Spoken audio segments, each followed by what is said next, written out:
নমস্কাৰ বন্ধু বান্ধৱীসকল। আজি আপোনালোকৰ কাৰণে এনিমেল ৱেলফেয়াৰ বৰ্ডৰ পৰা প্ৰকাশিত এটা ৰিক্ৰুইটমেণ্ট লৈ আহিছোঁ।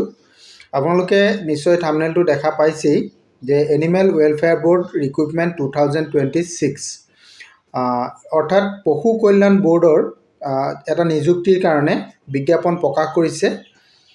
এই বিজ্ঞাপনটো প্ৰকাশ কৰিছে MTS ভেকেঞ্চিৰ কাৰণে। আপোনালোকে নিশ্চয় এটা দেখা পাইছে MTS জব, অৰ্থাৎ MTS মানে হৈছে মাল্টিটাস্কিং ষ্টাফ। মাল্টিটাস্কিং ষ্টাফৰ কাৰণে এই পদখিনি আহিছে। এই পদখিনিৰ কাৰণে আপোনালোকে অনলাইন আবেদন কৰিব লাগিব। অনলাইন আবেদন আপোনালোকে কেনেধৰণে কৰিব আৰু শিক্ষা কিমান প্ৰয়োজন হ'ব, বয়স আপোনালোকক কিমান লাগিব এই পদকেইটাৰ কাৰণে যোগ্য হ'বলৈ, এই সকলোখিনি বিষয়ে আজি মই এই ভিডিঅ'ৰ জৰিয়তে আপোনালোকৰ সৈতে আলোচনা কৰিম। বন্ধু বান্ধৱীসকল, আপোনালোক যদি মোৰ চেনেলত প্ৰথমবাৰলৈ আহিছে তেন্তে চেনেলটো ছাবস্ক্ৰাইব কৰি কাষতে থকা অল নটিফিকেশ্যনটো অন কৰি দিব। আপোনালোকে এনেধৰণৰ বিজ্ঞাপনবিলাক লাভ কৰিবৰ কাৰণে মোৰ চেনেলটোৰ অল নটিফিকেশ্যনটো অন কৰি দিব। আৰু যদি আপোনালোকে এই বিজ্ঞাপনটো যিখিনি পদ আছে এই পদখিনিৰ কাৰণে আপুনি যোগ্য হয় তেন্তে আপুনি আবেদন কৰিব পাৰিব। আৰু আবেদন কৰোঁতে যদি কিবা অসুবিধাৰ সন্মুখীন হয় তেনেহ'লে মোৰ ভিডিঅ'ৰ শেষত কমেণ্ট কৰিব। মই আপোনালোকক যিমান পাৰোঁ সহায় কৰিবৰ কাৰণে চেষ্টা কৰিম। বন্ধু বান্ধৱীসকল, আহক আমি আজিৰ যিটো মেইন ভিডিঅ'টোলৈ আগবাঢ়ি যাওঁ। বিজ্ঞাপনটো আপোনালোকে নিশ্চয় দেখা পাইছে। এইটোৱে হৈছে বিজ্ঞাপনটো, এনিমেল ৱেলফেয়াৰ বৰ্ড অফ ইণ্ডিয়াৰ পৰা প্ৰকাশ কৰা বিজ্ঞাপন। ইয়াতে আপোনালোকৰ যিখিনি ভেকেঞ্চি আছে ভেকেঞ্চিকেইটা আপোনালোকে চাওক। Recruitment notice, fulfil of 3 post off multitasking staff অৰ্থাৎ MTS। 3টা ভেকেঞ্চি পদ আছে ইয়াতে। এই 3টা পদৰ কাৰণে বিজ্ঞাপন মুকলি কৰিছে। আৰু পদকেইটাৰ ডিটেইলছটো আপোনালোকক মই প্ৰথমে জনাই ল'ব বিচাৰিছোঁ। যিহেতু পদকেইটা হৈছে মাল্টিটাস্কিং ষ্টাফ আৰু লেভেল 1ৰ ভেকেঞ্চি হয়। আৰু ইয়াতে আপোনালোকৰ যিটো চেলাৰী হ'ব, চেলাৰীটো 18,000ৰ পৰা 56,900লৈকে ধৰা হৈছে এপ্ৰক্সিমেটলি। আৰু এই পদকেইটাৰ গ্ৰুপ C পোষ্ট হয়। ইয়াতে লিখা আছে আপোনালোকৰ group C, animal welfare board of ইণ্ডিয়াৰ group C recruitment regulation of 2024। আপোনালোকে গোটেইকেইটা কথা বুজি পালে ইয়াতে নিশ্চয়।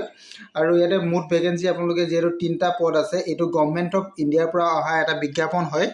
আৰু এই পদকেইটাৰ কাৰণে আপোনাৰ এজটো ইয়াতে উল্লেখ কৰা হৈছে। আপোনালোকে চাওক 18 to 25।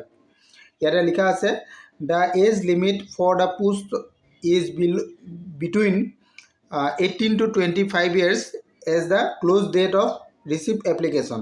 এপ্লিকেশ্যন যিদিনালৈকে লাষ্ট ডেট দিয়া হৈছে এই লাষ্ট ডেটলৈকে আপোনালোকৰ বয়সটো 18 পৰা 25 বছৰৰ ভিতৰত হ'ব লাগিব, এইটো কথা উল্লেখ কৰিছে। আৰু ইয়াৰ কাৰণে আপোনালোকক কি কৈছে, essential educational qualification is matriculation or equivalent pass or recognize board. এইটো আপুনি কি ক'ব কৈছে, এডুকেশ্যনেল কোৱালিফিকেশ্যনটো মেট্ৰিকুলেশ্যন হ'ব লাগিব বা তাৰ ইকুইভেলেণ্ট আপুনি হ'ব লাগিব, এইটো কথা ইয়াতে উল্লেখ কৰি দিছে। নিশ্চয় এইটো বুজি পাইছে আপোনালোকে।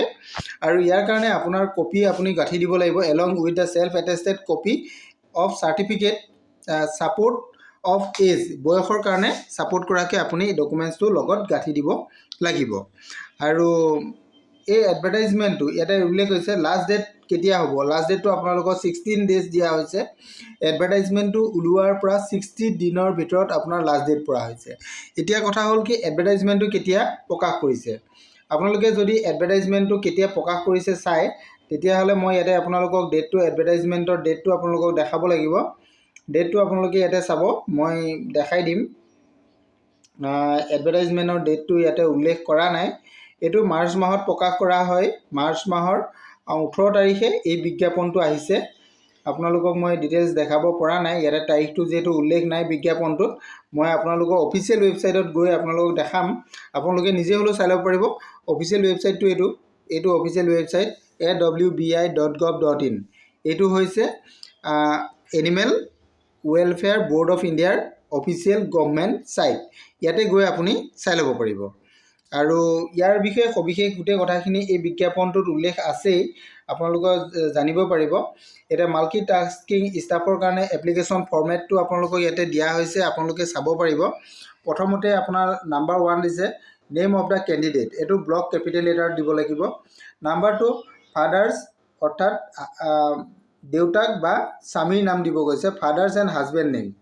3 নম্বৰত আছে ডেট অফ বাৰ্থ, আপোনাৰ জন্ম তাৰিখটো আপোনাৰ ফৰ্মেটটো দিয়া আছে DDMMYY, এইটো ফৰ্মেটত আপুনি লিখিব লাগিব। 4 নম্বৰত আছে age on the close date of application, আপোনাৰ এপ্লিকেশ্যন যিদিনা ক্লোজ ডেটৰ ভিতৰত আপোনাৰ কিমান হৈছে বয়সটো এইটো উল্লেখ কৰিব লাগিব। আৰু কেটেগৰী আপোনাৰ কিমান কি হয়, আনৰিজাৰ্ভ কেটেগৰী হয় নে, SC হয়, ST হয়, OBC বা EWS যদি হয় তেতিয়া এইটো আপুনি প্ৰডিউচ কৰিব লাগিব। তাৰপিছত আছে ৱেডাৰ ক্লেইমিং এজ ৰিলেক্সেশ্যন, আপুনি এজৰ ৰিলেক্সেশ্যন বিচাৰে নেকি। যদি আপুনি কেটেগৰীত আছে SC কেটেগৰী বা ST, OBC, EWS কেটেগৰীত যদি আছে তেতিয়াহ'লে আপুনি য়েছ কৰিব পাৰে, যদি নাই আপুনি তেতিয়াহ'লে নো কৰিব পাৰে। নেক্সট আহিলে এডুকেশ্যনেল কোৱালিফিকেশ্যন, যিহেতু আপোনালোকৰ মেট্ৰিক পাছ বিচৰা হৈছে, মেট্ৰিক পাছৰ ইকুইভেলেণ্ট আপোনাৰ ডকুমেণ্টছ আপুনি লগত দিব লাগিব। তাৰপিছত আহিলে এড্ৰেছ অফ কৰেছপণ্ডেণ্ট, আপোনাৰ লগত যোগাযোগ কৰিব বিচৰা যিটো আপোনাৰ ৰিচেণ্ট কমিউনিকেশ্যন এড্ৰেছ এইটো আপুনি দিব, উইথ পিন নাম্বাৰ আপুনি দিব, কিন্তু পিন নাম্বাৰ নিদিলে আপোনাৰ ভুল হ'ব। তাৰপিছত আহিলে পাৰ্মানেণ্ট এড্ৰেছ, আপোনাৰ অৰিজিনেল যিটো এড্ৰেছ হয় সেইটো দিব। তাৰপিছত আপোনাৰ আহিলে মোবাইল নাম্বাৰ দিব লাগিব। ইমেইল ID, আপোনাৰ এটা ইমেইল ID দিব লাগিব। তাৰপিছত 12 নম্বৰত দিয়া হৈছে আপোনাৰ এমপ্লয়মেণ্ট গভ ৰেজিষ্ট্ৰেশ্যন চাৰ্টিফিকেট, আপোনাৰ এমপ্লয়মেণ্ট এক্সচেঞ্জৰ যদি চাৰ্টিফিকেট আছে এইটো দিব। যদি আপুনি এইটো কোৱা হৈছে যে আপুনি যদি গভৰ্ণমেণ্ট এমপ্লয় হয় তেতিয়াহ'লে এইটো আপুনি দিব লাগিব। তাৰপিছত আছে ডিছক্লেইম, আপোনাৰ এই বস্তুকেইটা দিয়া হৈছে, 13টা অপশ্যন দিয়া হৈছে। তাৰপিছত আপোনাৰ ইয়াতে প্লেচটো, এইটো প্লেচ লিখিব কোন ঠাইৰ পৰা আপুনি আবেদন কৰিছে, তাৰিখটো দিব কোন তাৰিখে আবেদন আপুনি কৰিব, আৰু ইয়াতে আপোনাৰ ছিগনেচাৰ, ইয়াতে আপুনি ছিগনেচাৰ কৰি ফৰ্মখন দিব লাগিব। গতিকে গোটেই এপ্লিকেশ্যন ফৰ্মেটটো ইয়াতে দিয়া হৈছে, এইটো এপ্লিকেশ্যন ফৰ্মেটটো MTSৰ, আপুনি ফৰ্মেটটো ফিল আপ কৰি আপুনি জমা দিব পাৰিব। ইয়াতে এপ্লিকেশ্যন ফৰ্মেটটো আপুনি ক'ত জমা দিব এইখিনি কথাও ইয়াতে আছে, আপোনাৰ চাই ল'ব পাৰিব গোটেই পদখিনিৰ কথা, যিহেতু পদকেইটা আপোনাৰ এনিমেল ৱেলফেয়াৰ বৰ্ডৰ পৰা আহিছে, গতিকে আপুনি এই এড্ৰেছত আপুনি জমা দিব। এইটো এড্ৰেছটো আপুনি চাওক, ইয়াতে এইটো এড্ৰেছত আপুনি ফৰ্মটো জমা দিব লাগিব।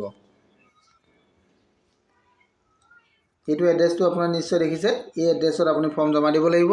আৰু সবিশেষ জানিবৰ কাৰণে আপুনি ইমেইল ID আছে, ইমেইল ID ছাপোৰ্টো ল'ব পাৰে, নহ'লে আপুনি অফিচিয়েল ৱেবছাইটত যাব পাৰে, তাতো গৈ আপুনি চাই ল'ব পাৰিব। আৰু গোটেই ফৰ্মেটটো মই আপোনালোকক দেখাই দিলোঁ, গোটেইখিনি আপোনালোকে চালে আপোনালোকৰ এপ্লিকেশ্যন ফৰ্মেটখনো আপোনাৰ কেনেকুৱা হ'ব মই সেইটোও দেখাই দিলোঁ। গোটেইখিনি লৈ আপুনি আবেদনটো কৰি ল'ব পাৰিব।